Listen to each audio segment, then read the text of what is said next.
Итак, друзья, очередной новый формат на нашем канале.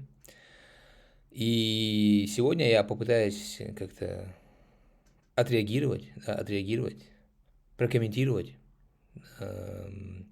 актуальные выпады или, скажем так, э, брызгания ядом со стороны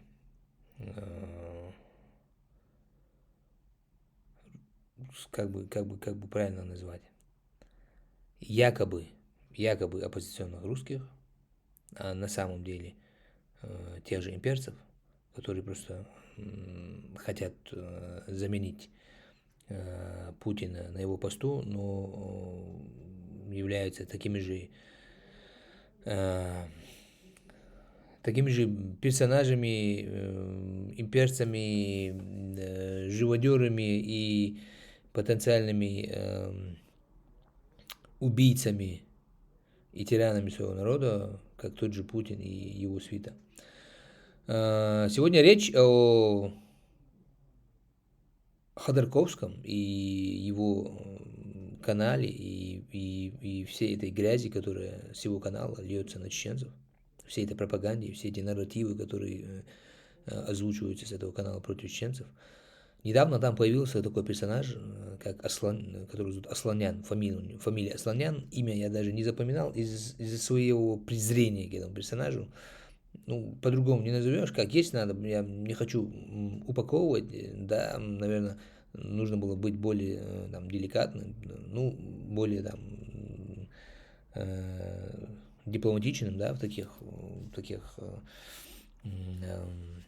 скажем, политических видеообращениях, да, но этот персонаж, этот Асланян, он, ну, действительно очень гнусно себя ведет, и очень гнусные вещи, ну, говорит, озвучивает, что какое-то уважение, просто, ну, даже простое человеческое уважение, просто как то, что он человек, просто, да, ну, вот он чей-то сын, там, чей-то брат, чей-то отец, да, просто за это даже уважать не получается, потому что до того мусор, да. Этот человек в данном видео, он говорит о людях, там, о кадыровцах, которые там не дают дезертировать русским, там, хорошим русским, которые, ну, русские как бы, ну, русские не хотели этой войны, понимаете? То есть, получается, вот, послушаешь канал Ходорковского и всех вот этих людей, может показаться, что, ну, чуть ли не Кадыров и Чечня напали на Украину. Понимаете? Понимаете, как передергивается, как перекладывается вина там, от русского, да, от русского человека, чей президент и чья армия, чья страна напала на соседскую, как они всегда утверждали, братскую страну, и творит там гнусности, которые мы, чеченцы, уже, конечно же, знаем, видели от них, так сказать, да, не первый год, не первый день. Эти люди теперь нагло, очень, очень небрежно пытаются переложить всю вину на нацменьшинства. То есть вот русские вот хорошие, добрые, с такой душой у них же душа, там они все понимают, они пытаются дезертировать, а кадыровцы им там, или другие чеченцы, или другие там нации, которые воюют там на стороне российской армии, они им не позволяют, то есть и они там за все вот эти зверства тоже в ответе. Ну давайте послушаем, как он это говорит. Я просто не знаю, я просто пытаюсь минимально даже переслушать этого человека, просто потому что все его поведение, все его... В общем, давайте послушаем. А где же настоящие дезертиры? А настоящих дезертиров нет, потому что их успевают убить там, на фронте. И было несколько эпизодов, о которых мы так невнимательно, вполуха услышав, попытались от них отвернуться, потому что очень тяжело было анализировать. Вроде кто-то пытался не воевать. Вроде кто-то пытался не оказаться непосредственно на линии огня, отойти в тыл. Вроде кто-то пытался уклониться. Так там же тикток-войска чеченские. Они со своим профессиональным озверением нормально с этими людьми расправились. И в ЧВК «Вагнер» тоже назад пути нет. Там никто без приказа не отступает. И какие-то разрозненные слухи о том, что были попытки, но они закончились расстрелом, не получили должного внимания. Но потому что это там на фронте и идет в общей канве. Тут убили тебя, потому что ты поднялся в полный рост в атаку, а тут убили тебя, потому что ты отполз за банкой тушенки с передовой в соседний окоп. И вот именно поэтому нету никакого дезертирства. То, что нам сейчас за дезертирство преподносят, это как раз желание запугать. Обратите внимание, если вдруг вы уже в армии, то шансов у вас нет. И поэтому не панацея. Вот такой способ, когда человек, оказавшись, вляпавшись и уже погрязнув, вдруг понимает, надо бы дать заднюю, у него шансов нет, не потому что 9 лет, а потому что он на фронте. А в тылу, да, действительно, какое-то маневрирование еще возможно, но именно из-за того, что с фронта не отпускают, поэтому других-то эпизодов нет. За год могло бы накопиться дел о дезертирстве. Но в тылу только один единственный пример. Поэтому если вдруг кто-то по повестке покорно отправился и пытается думать, ну, может быть, я там где-нибудь на этапе спрыгну, или, может быть, какая-нибудь медкомиссия, и там я покажу, что все-таки у меня нету не только ноги, но еще и головы. Или там где-нибудь в окопах, в конце концов, я, может быть, спрячусь, отползу или сдамся. Вот для этих людей вариант дезертирства не подходит.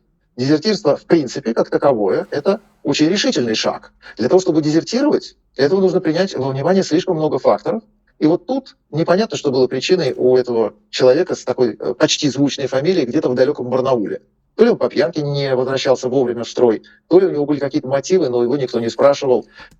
Судя по всему, какие-то очень грубые и примитивные попытки, так называемых, в данном случае, хороших русских там, или все такое, ну и им подобных, переложить вину войны, которую Россия, да, где преобладающий народ русский, который Россия начала со своим, как они называли их, братским народом, соседями.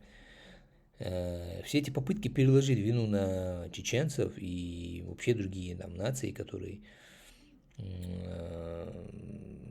являются заложниками ситуации, которые не по своей воле и не по своему желанию закидываются на фронт.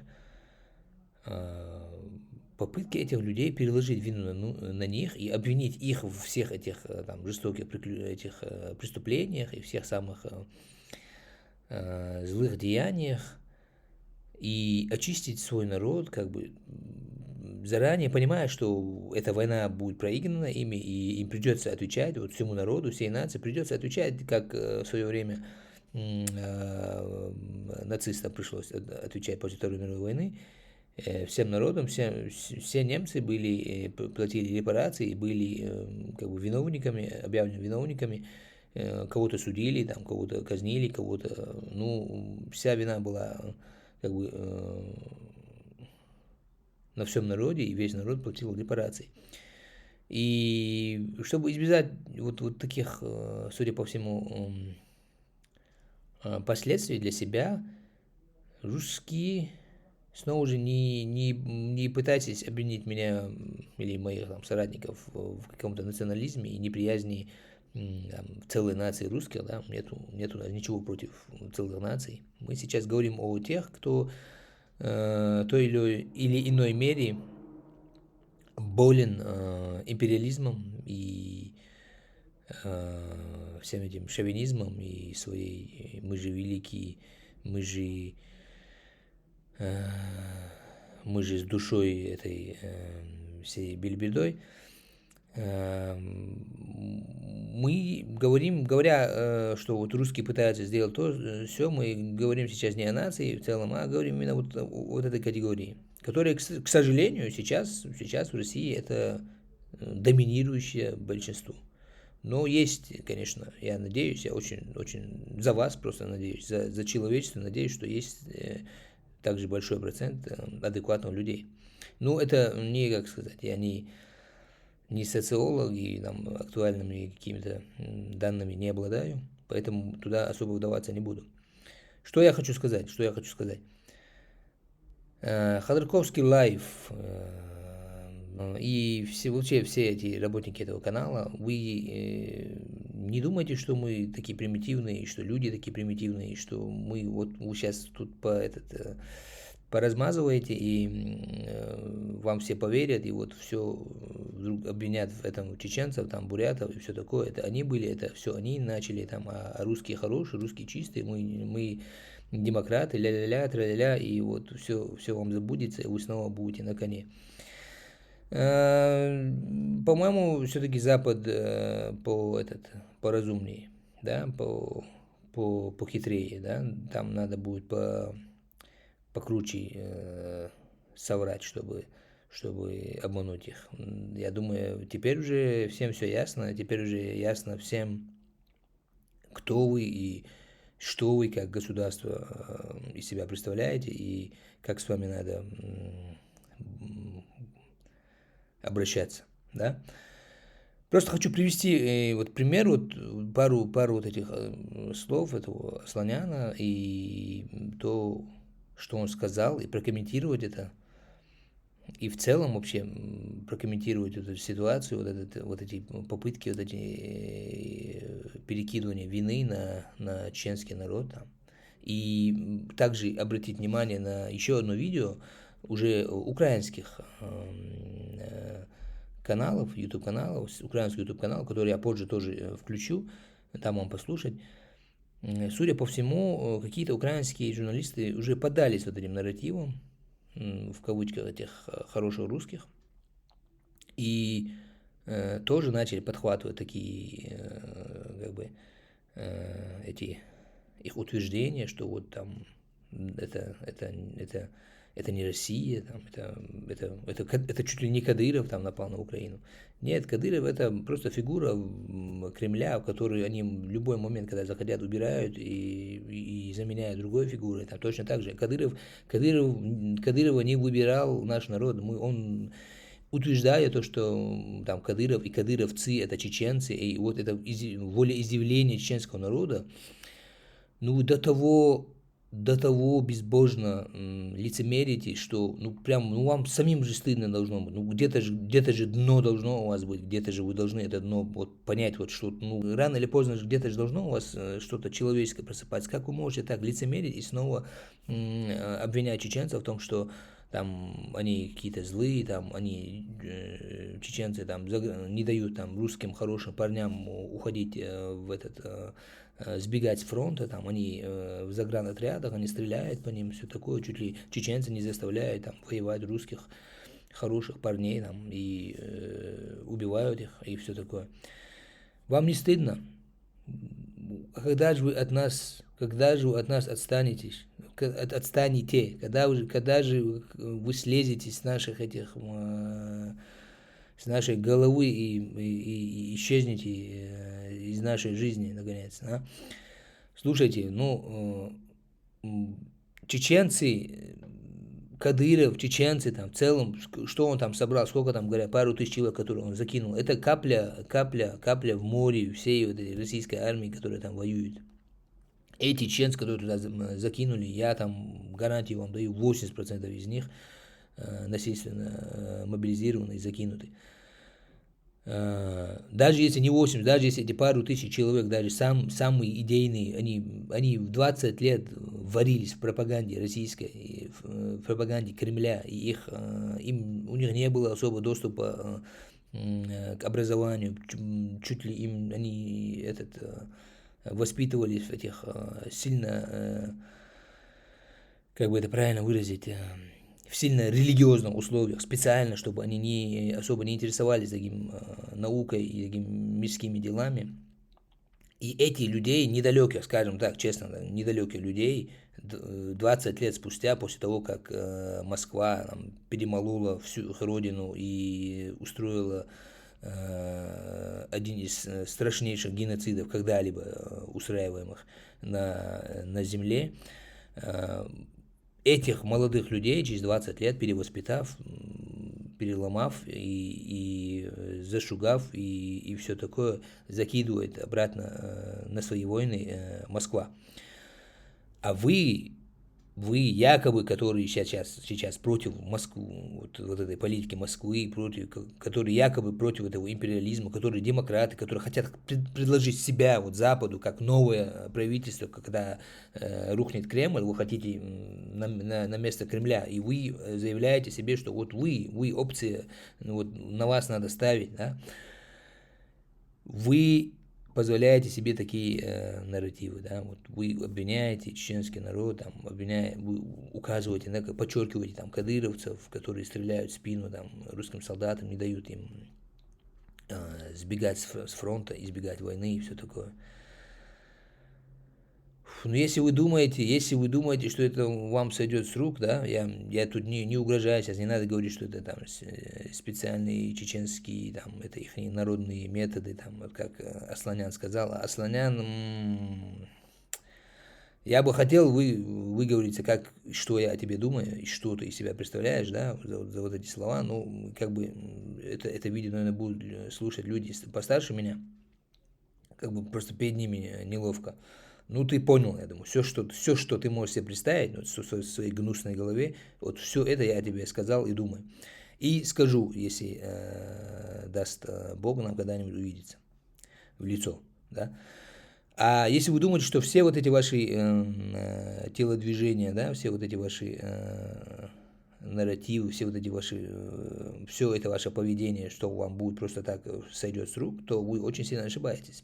Когда все станет на свои места, когда Чеченская Республика снова будет независимой, когда мы вернемся к своей независимости, которую вы у нас забрали, оккупировав нас и пропустив через геноцид весь народ, когда мы вернемся к этой своей независимости, у нас будет точно так же, как и в Киеве, с вашими военными преступниками будет трибунал, точно так же будет в Грозном трибунал. Всех ответственных, всех, кто еще жив, всех, кто как-то был в этом замешан, всех этих людей мы будем точно так же судить. Этот суд будет не только в Киеве. Вы много где натворили. Над вами будет демократический, но очень, как сказать, справедливый, очень вами заслуженный суд. И имейте это в виду, имейте в виду. Сейчас я включу этого типа, чтобы вы послушали, о чем речь, и что меня так взбесило, и что вообще стало причиной, одной из причин для создания, для записания этого видео. Если ты уже с повесткой в военкомате или в эшелоне, то считай, что мышеловка захлопнулась. И дезертирство даже ценой 9 лет нет, не получится, не удерешь. Сергей, вот ты говоришь выстрел в спину от ТикТок-войск, а ты имеешь в виду заградотряды? А они будут в ближайшее время или фактически уже есть, и могут ли их тогда узаконить? Они уже есть, и, собственно, все чечены, которые приехали на эту войну, это же не регулярная армия, это же Росгвардия. А Росгвардия, у нее как раз полицейско-сторожевые функции, стоять во второй линии, и тех, кто бежит, тех останавливать и аккуратно предлагать им глубокое историческое наследие великого чеченского народа, отрезание головы. Угу. Что? В общем, вот, начнем с того, что Росгвардия, как бы, она же не только из чеченцев состоит, да, собирали в Росгвардию россиян же, да, не подчеркивая, как бы, их нацию, вот в эту Росгвардию собирают же россиян, да, вы, перемолов все наше население, вырастили поколение ментов и верных вам солдатов, которые исчисляются все еще там в пару тысяч, да, мы-то прекрасно знаем, что немного, вы-то тоже это знаете, что как только русская армия оттуда уйдет, которая в Ханкалее там дислоцирована, как только эта армия оттуда выйдет, что там этих прорусских настроений и этих людей не так много, чтобы долго там держаться у власти. Чеченскую этот Асланян утверждает, что отрезание голов, все такое, это там чеченская традиция, и вот они как бы в Росгвардии все, и вот как бы, ну, чуть ли не чеченцы, как бы, сейчас в загранотрядах, и чуть ли не только они за это отвечают сейчас. Даже если это правда, возможно, чеченцы там есть, и другие, ну, и русские там есть. А если там армяне есть, ну, Асланян, у тебя по фамилии видно, ты армянского происхождения. Ничего против народа армян не имею. Отличные люди, я просто знаю лично тоже отличнейших людей просто, да. Ну, ты явно позоришь таких отличных людей. Это твое дело, как бы, с тобой все ясно. В общем, по поводу отрезания голов. Почитайте еще Лермонтова, записки там, Лермонтова и всю эту тактику отрезания голов и откуда все это взялось. Посмотрите вон эти документалки Невзорова, который сейчас устроился хорошо в Украине, про отрезание ушей, все такое, про пытки. Посмотрите, когда это началось, посмотрите, с какой стороны это началось, посмотрите. Да, у нас были случаи, когда агенты пророссийские, которые позже которые показали свои документы и сели на свои посты, заняли свои позиции уже в оккупированной Чечне. Во-первых, этим занимались агенты, отрезали головы там, с России крали людей, заложников привозили, отрезали им головы и создавали вот это амплуа террористов и ненормальных людей, чеченцев, специально, чтобы испортить нашу репутацию перед Западом, да. И у нас были тоже отмороженные, которые уже после войны потеряли какую-то связь с какой-то адекватностью, да. Но это были единицы, их поименно мы знали, и больше вашего наш народ это критиковал и пресекал, понимаете? Это надо подчеркивать, понимать это надо. Это не было так, что эти люди, если там какие-то происходили у нас преступления, что у нас там им рукоплескали и радовались. Нет. Преступление это преступление у нас тоже. И я думаю, что мы пожестче вашего относимся к таким преступлениям, и пожестче вашего это пресекали среди своих, понимаете? Если бы вы это делали бы, сейчас бы ваши люди, эти молодцы, в Буче не показали бы свое нутро, да? Так что давайте не будем держать весь мир за дураков, вы доигрались, да? И не надо сейчас пытаться замазывать в этом всех. А те вот эти там, пару тысяч кадыровцев, которые поехали за Россию воевать, это позор нашей нации, если они от себя это хотя в смысле по своей воле туда поехали. Но есть достоверная информация о том, каким образом их насильственно туда закидывают. Сейчас я дам послушать этот промежуток, это высказывание Асланяна. Спасибо большое, Сергей, за эти неутешительные сведения. Тем не менее, всех, кому грозит повестка по мобилизации или по призыву, примите во внимание. Если вам понравилось это видео... Это не в этом видео, есть еще видео, где он говорит, что вот там все после войны, то ли когда-то, там все будут настроены очень плохо против чеченцев, там, калмыки будут убивать чеченцев. Какого лешего, Асланян, какого лешего, какие калмыки будут? У нас с калмыками никогда никаких конфликтов не было, понимаешь? С калмыками отличные отношения, да? У нас вообще на Кавказе все было отлично, пока вы не пришли, не насолили там, тут и не стравили все друг с другом. Понимаете? У нас все хорошо. Оставьте нас в покое просто. Не надо там сейчас пытаться стравливать нас между собой и все такое. Все эти ваши многоходовочки, всем уже все ясно, все уже как на снегу, да. Ходорковский, мы знаем тоже через аферу Минате банка, как ты украл деньги, миллиарды, которые назначались после Первой войны, направлялись в Чеченскую республику, да. И, видимо, поэтому, видимо, у тебя такая, так сказать, больная такая ненависть к чеченцам и попытка нас вообще стереть с лица земли и вообще нас не признавать, вообще не давать нам вообще права какого-то на существование, да. Мы вас видим, мы вас слушаем, и все получат по заслугам, да? Снова же, это не угроза, это просто констатирование фактов, что будут суды, и будут люди, как сказать, за свои деяния, за свою поддержку империализма, за свою борьбу за империализм будут люди отвечать. В общем, там весь Кавказ будет ненавидеть чеченцев, к ним будут они, не знаю, все будут, как-то я уже не помню уже слово в слово, но он в другом интервью Асланян утверждал, что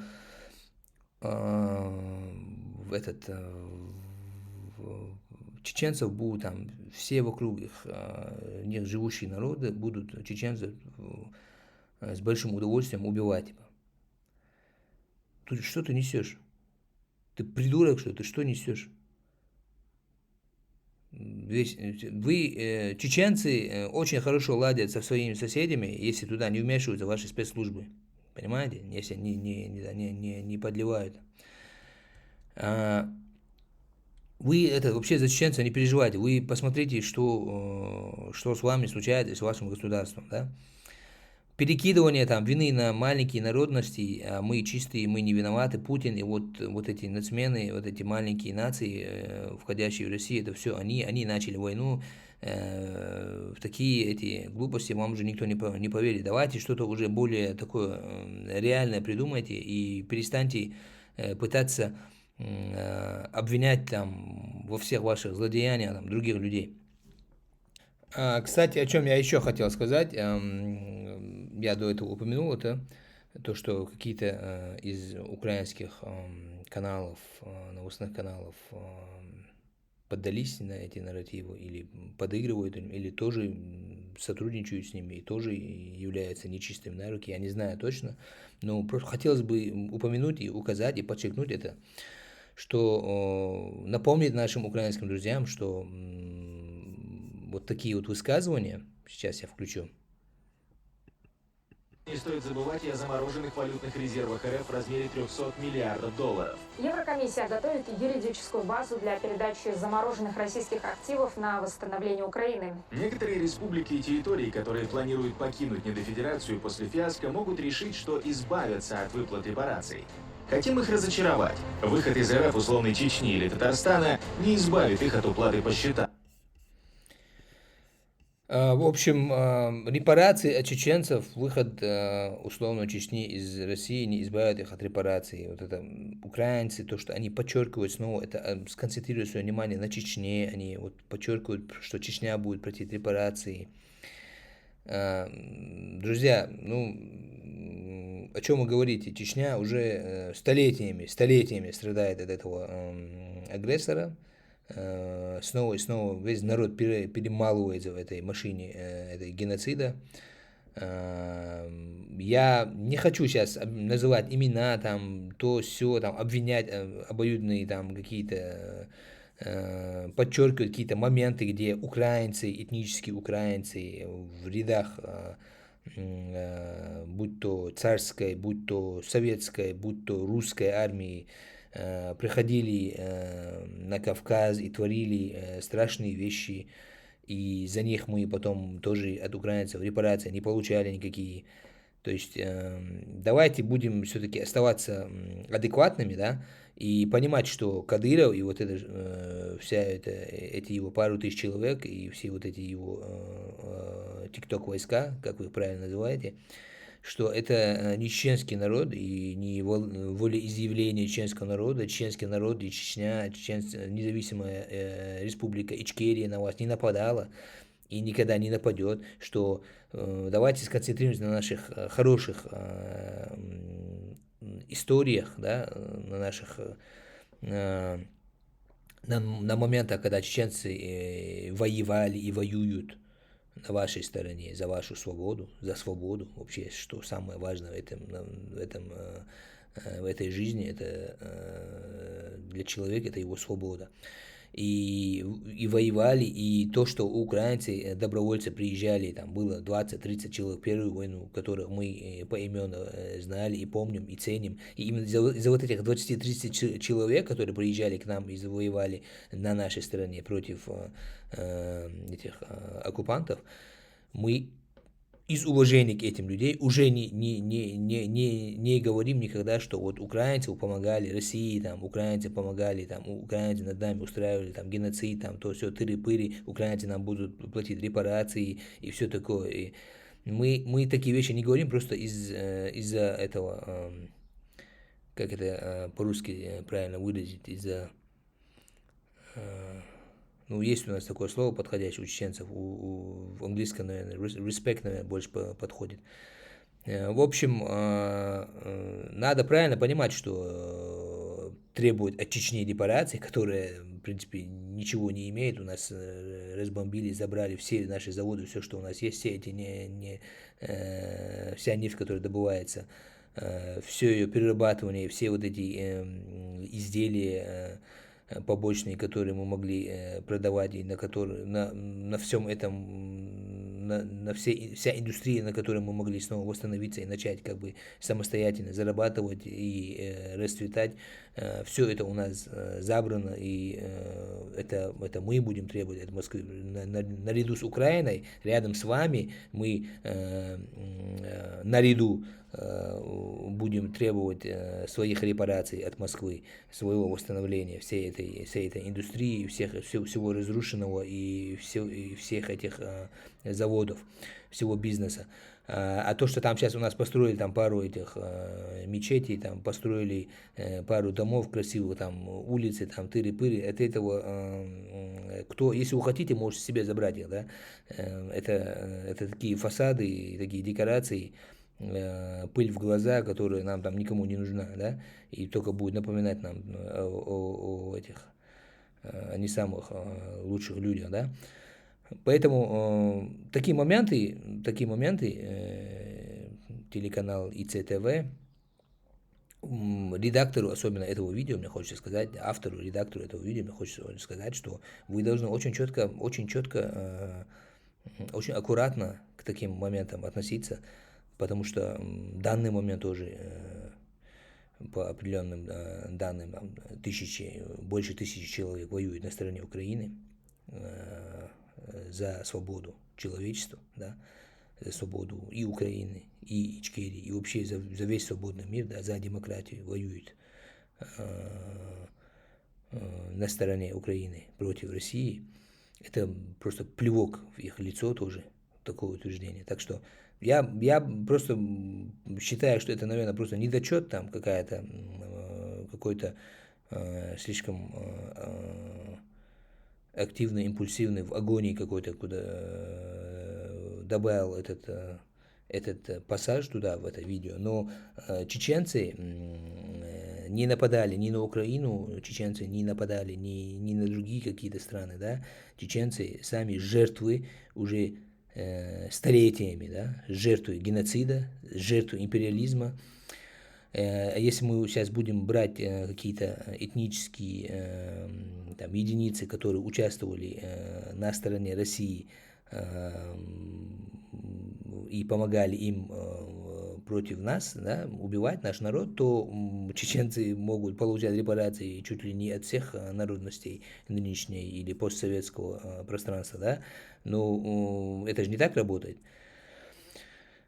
Это я хотел еще подчеркнуть в данном видео. Думаю, для первого вот этого формата это хватит. В общем, пишите, друзья, свое мнение под этим видео, распространяйте это видео, помогайте нам распространять это видео, потому что эта информация важна, ее надо донести до как можно больше людей. И, в общем, все будет с Украиной, все будет Ичкерия, все будет свободный мир. Все люди, всем людям свободы, добра и мира, да. Но чтобы этот мир был, надо вот таких империалистов, вот таких шовинистов, вот таких возомнивших из себя там, правителей мира, их надо посадить на место, чем мы сейчас сообща и занимаемся, да. Поэтому попрошу всех быть более, скажем, как сказать, более здравыми, что ли, более чуткими, да, и более понимающими, да. В любом случае, спасибо за то, что слушали меня, спасибо, что вы есть, и подписывайтесь на наш YouTube-канал, поддерживайте наш канал. Нам не нужны ваши донаты, нам не нужны, мы не просим у вас там финансовой поддержки, просто комментируйте, распространяйте, участвуйте в обсуждении, в комментариях.